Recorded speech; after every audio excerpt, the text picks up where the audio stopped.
दर्शकों, हिंदू धर्म के लगभग सभी श्रद्धालु महाशिवरात्रि को बड़े ही धूमधाम से मनाते आए हैं। महादेव, देवों के देव कहे जाने वाले भगवान शंकर तीन लोक के मालिक हैं। भगवान शिव जी की आयु सभी देवताओं में सबसे अधिक बताई जाती है, जिस कारण इन्हें अविनाशी मान लिया गया। हिंदू धर्म के श्रद्धालुओं का मानना है कि भगवान शिव जी की पूजा करने से पाप नाश हो जाते हैं और मृत्यु के उपरांत स्वर्ग प्राप्ति होती है। शिवरात्रि पर शिव जी के लिए व्रत रखने से मोक्ष मिलता है और ये केवल श्रद्धालुओं की श्रद्धा है, परंतु वास्तविकता कुछ और है, जिसका भेद जगत गुरु तत्वदर्शी संत रामपाल जी महाराज जी ने अपने सत्संग प्रवचनों में दिया है। दर्शकों, संत रामपाल जी महाराज जी ने हमारे सभी सदग्रंथों से हमें बताया है कि शिवरात्रि मनाना व शिवरात्रि पर की गई सभी धार्मिक व अन्य क्रियाएं शास्त्र विरुद्ध होने से व्यर्थ हैं और इन सभी को हम लाख बार भी क्यों न कर ले, परंतु भगवान शिव को प्रसन्न नहीं कर सकते। भगवान शिव जी से लाभ प्राप्त करने के लिए उनकी शास्त्र अनुकूल साधना करनी होगी और तभी साधना रूपी परिश्रम का फल हमें प्राप्त होगा।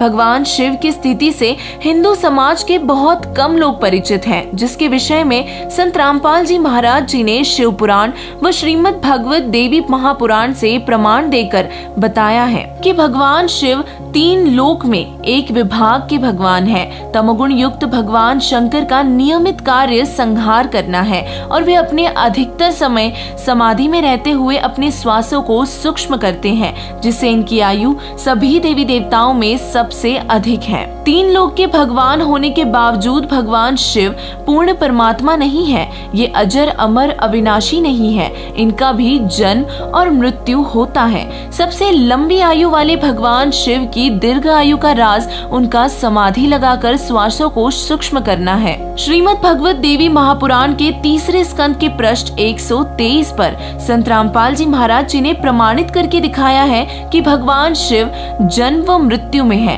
वे स्वयं स्वीकार कर रहे हैं कि उनकी उत्पत्ति माता दुर्गा से हुई है और वे अविनाशी नहीं है। इससे स्पष्ट होता है कि भगवान शिव जी पूर्ण परमात्मा नहीं है। शिवरात्रि वाले दिन अधिकतर लोग व्रत रखते हैं और व्रत को लेकर भी संत रामपाल जी महाराज जी ने गीता जी से प्रमाण दिया है।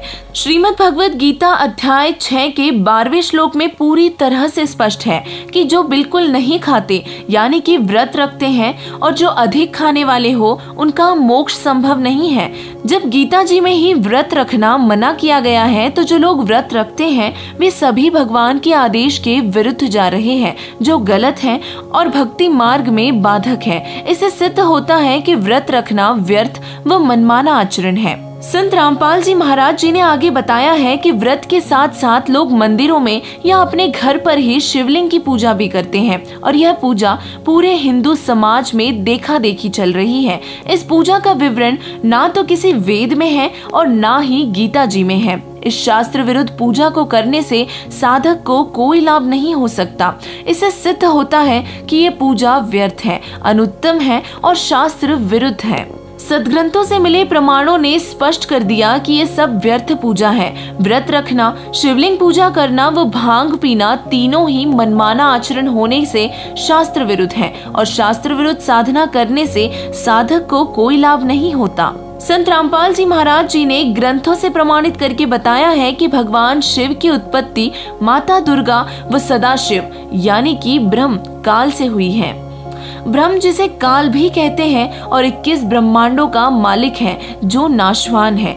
गीता अध्याय 15 श्लोक 16 और 17 में तीन प्रभु के विषय में बताया है। क्षर पुरुष जिसे ब्रह्म अर्थात काल भी कहते हैं जो 21 ब्रह्मांडों का मालिक है। अक्षर पुरुष जिसे अक्षर ब्रह्म अर्थात परब्रह्म भी कहते हैं, ये 7 संघ ब्रह्मांड का मालिक है और ये दोनों ही नाशवान प्रभु बताए हैं। और तीसरा परम अक्षर ब्रह्म जो कि कुल का मालिक है, असंख्य ब्रह्मांडों का मालिक है और सारी सृष्टि का रचनहार है, वो अविनाशी भगवान है। इससे स्पष्ट हुआ कि भगवान शिव पूर्ण परमात्मा नहीं है, उनसे ऊपर ब्रह्म, परब्रह्म और परम अक्षर ब्रह्म है। क्षर ब्रह्म व अक्षर ब्रह्म नाशवान प्रभु है और परम अक्षर ब्रह्म ही सुप्रीम गॉड है और उनका नाम कबीर है।